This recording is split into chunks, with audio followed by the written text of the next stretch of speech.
রে বর্তমান সময়ে ইমোজি নিয়েও একটা খেলা চলছে। ইমোজি ব্যবহার করতে শিখুন। বর্তমান যুগের পোলাপানরা ঠিক মতন ইমোজিও ব্যবহার করতে পারে না, আবার বড় বড় কথা বলতে আসে। ইমোজি ব্যবহার আপনি লিঙ্কডইনে করুন বা ফেসবুকেও করুন বা যে কোনো সোশ্যাল মিডিয়াতে ইমোজি ব্যবহার করতে পারেন।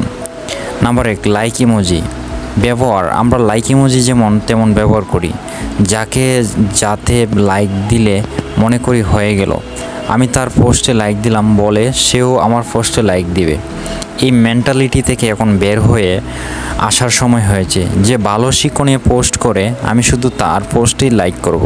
কারণ আমি যদি কারো পোস্টে লাইক দেই তাহলে যারা আমার কানেকশনে আছে বা ফ্রেন্ড, তাদের কাছে এই পোস্ট অটোমেটিক রিকমেন্ডেশন হিসেবে চলে যাবে।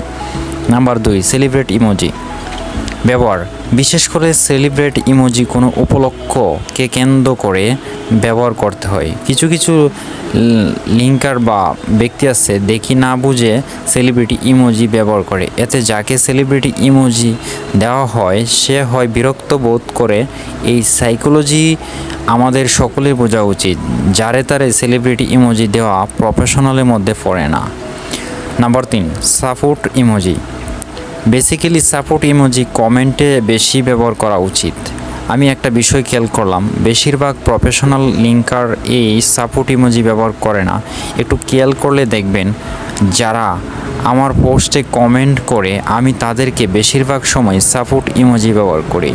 এতে করে যিনি আমাকে কমেন্ট করেন তিনি সাবকনসিয়াসলি বুঝতে পারে নেক্সট কোনো পোস্ট যদি আমি লিঙ্কডইনে করি তাহলে অবশ্যই উনি আমাকে সাপোর্ট করবেন। এই ইমোজি ব্যবহার করলে আপনার পোস্ট বেশি এঙ্গেজমেন্ট হবে। বেশি না, শুধু একটা মাস প্র্যাকটিস করে দেখুন, রেজাল্ট হাতে হাতে পাবেন। নাম্বার 4, লাভ ইমোজি। এই ইমোজি আমরা সবচেয়ে পপুলার এবং আমি এই ইমোজি বেশি ব্যবহার করি।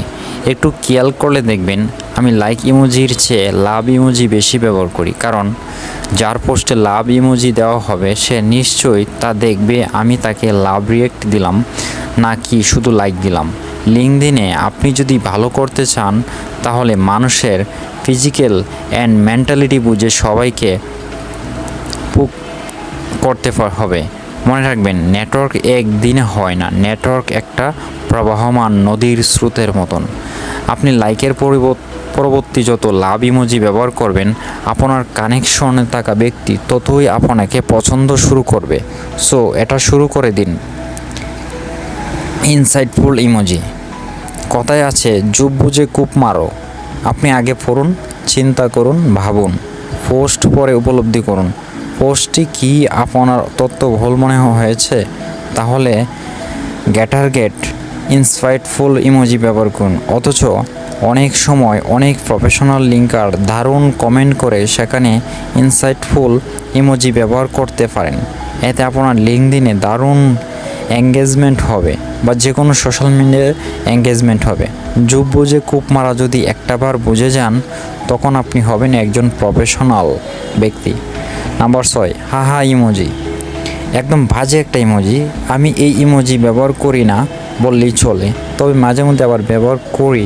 মাঝে মাঝে 2-1টা ফানি পোস্ট পেলে কিংবা কেউ হাস্যোজ্জ্বল কমেন্ট করলে সেখানে হাহা ইমোজি ব্যবহার করি। এই ইমোজি লিঙ্কডইনে না থাকলেও আমি সবচেয়ে খুশি হতাম। একটা প্রফেশনাল প্ল্যাটফর্মে এই ইমোজি যত কম ব্যবহার করবেন তত পজিটিভ প্রফেশনালি মানুষের কাছে পৌঁছাতে পারবেন। মনে রাখবেন, পৃথিবীতে একজন পাগলেও কিন্তু হাসির পাত্র হতে চায় না। তাকে তার ব্যবহার কিংবা চলাফেরা করার কারণে পাগলের মতন মনে হতে পারে, কিন্তু তাকে তাচ্ছিল্য করে হা দিতে পারেন না। সো কারো পোস্ট যদি আপনার মন মতো না হয় সেখানে হা রিয়েক্ট দেওয়া প্রফেশনালের মধ্যে পড়ে না। Sad react. এই রিয়েক্ট আমি প্রায় সময় দেখি, মানুষ মারা গেছে সেখানে স্যাড রিয়েক্ট বা কোনো ব্যথা পেয়েছে বা দুঃখজনক কোনো পোস্ট করেছে সেখানে স্যাড রিয়েক্ট দিতে হয়। কিন্তু আমার দেখার মতে দেখাচ্ছে যেখানে হাসি খুশি একটা জিনিস সেখানে স্যাড রিয়েক্ট দিয়ে বসে থাকে। আরে মূর্খ, এটা তো এখানে হা রিয়েক্টের প্রয়োজন, কিন্তু না, উল্টাপাল্টা রিয়েক্ট করে।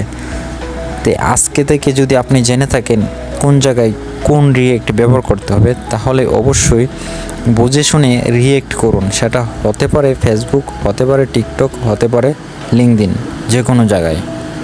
ধন্যবাদ। আপনি কখনো ইমোজি নিয়ে ভেবেচিন্তা করেছিলেন? এখন থেকে ভেবেচিন্তে ইমোজি ব্যবহার করবেন। ধন্যবাদ।